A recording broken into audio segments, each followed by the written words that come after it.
This is my review of the MPC Live 2. Traptendo. So last week AKAI announced that they had a 2.8 update, and in addition to that, they had an MPC Live 2, and everybody went ballistic about it. Some positive, some negative, but there's some things that I want to talk about that I really like about it. The biggest elephant in the room being the speaker. So how does that sound? I have my condenser mic right here. I'm going to press play start. Let's hear it.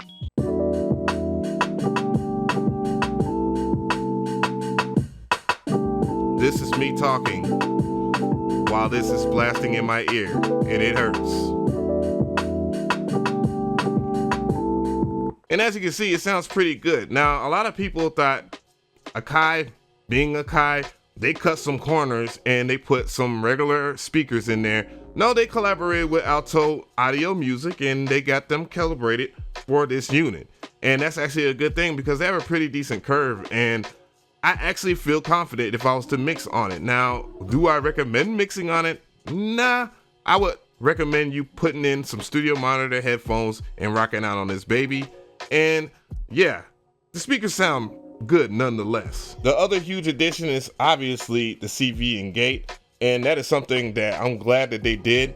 And I think a lot of MPC Live owners who love this particular form factor will appreciate this right here, because the MPC 1 had it, the MPC X had it, but the old Live did not have it. So I'm pretty sure that a lot of people are going to appreciate that, especially if you want to do your modular stuff and you like the MPC Live. So a couple of differences here is obviously the pads here. If I drop this guitar pick right there, you'll see how big the pads are. They are bigger pads than the one, and for comparison reasons, I'm going to grab my one over here and put it on screen, and I will show you that the pads are smaller.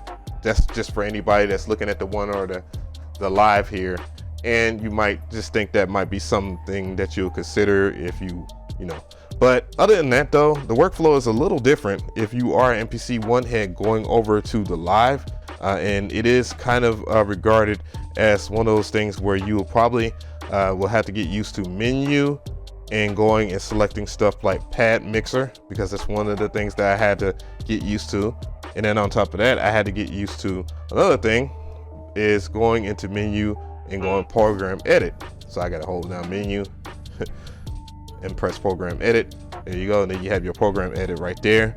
I know I say program instead of program. That's just one of my things. I'm from the South, baby. But yeah, so yeah, but the pads, they feel good.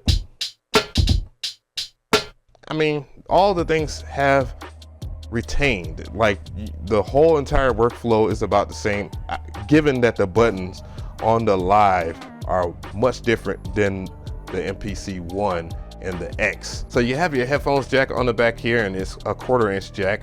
I wish it was a combination like it is on the AKAI Force, but whatever. I do like the fact that you can turn on and off the speakers, which is a really good thing, and that explains why they move the master volume right here. I wish that they put the record volume over here as well, like they do on the classic machines like the MPC 2000 XL, but you also have multiple outs over here. I wish there's more ins, but I will talk about it in a second. You have your phono jacks over here, and yes, you can plug up your Technique 1200s, which is great. You cannot use the 1/4 inch line ins with the phono ends. One of the bigger things I like about this machine over the MPC 1 is that you have 2 MIDI outs and 2 MIDI ins, but the SD card slot location is a little bit annoying. I find when I do plug in and plug out stuff that I accidentally bump it and the SD card comes out, it ejects, and that is annoying. The addition of CV and gate is more than welcome here though. You have your USB 3.0, you have 2 additional jacks that you can go in there, and then one that goes out, and then you have your Ethernet, and also where you plug up your power brick and your power button. So how do I deal with the lack of ends, and how do I sample and record microphone stuff and all that? The answer is right under the MPC Live 2. And this is how I did with the one, and that is with my Arturia Audiofuse. It gives me the extra that I need for those type of tasks. Another thing that I think a lot of people are going to appreciate is the additional buttons on here. Now it has 27 buttons. Yes, the MPC 1 has more buttons, and I do think that the workflow on that is a little easier because there are more buttons, but at least it's on here now. Now, if I want to comment on the buttons, I think these two buttons right here, they could have been something else. The plus and minus buttons really just do the exact same things that you would do with the data knob, except you can't click them in to select anything. So why would they even add these on here? I don't know. That's what AKAI does. I'm gonna stay in my lane, guys. But overall, transitioning from the MPC-1 to the Live has been pretty decent because everything else works exactly the same, and that is something that you can't say about the MPC-60, the MPC-3000, the MPC-2000 XL, and etc. So my final thoughts on the MPC Live 2 is that I really do like it. Like, there's things that I was willing to give up on the MPC-1 just to use this. Obviously, the biggest one being portability, it having a ion battery because it's not plugged up right now. It's right here in front of me. And then the additional speaker right here makes it ideal for being a portable item that you can carry around and just be able to make your beats and stuff like that. One of the bigger things that I would point out that I wish that they would have added was a microphone somewhere around here. I think that would have been really dope if they would have just had some built-in microphone. It doesn't have to be the best quality, to kind of like channel that OP1-ish type vibe, except this is a 100% big full-size sampler sequencer.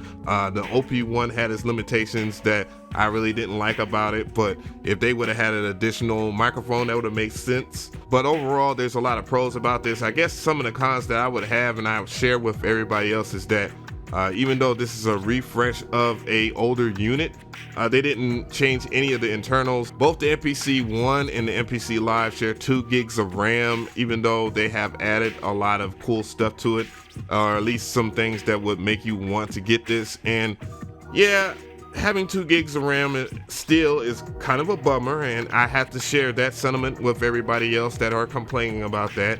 But the workflow isn't changed, and you know, 7-inch screen, I think one of the things that people are complaining about because they want a tilt screen on there.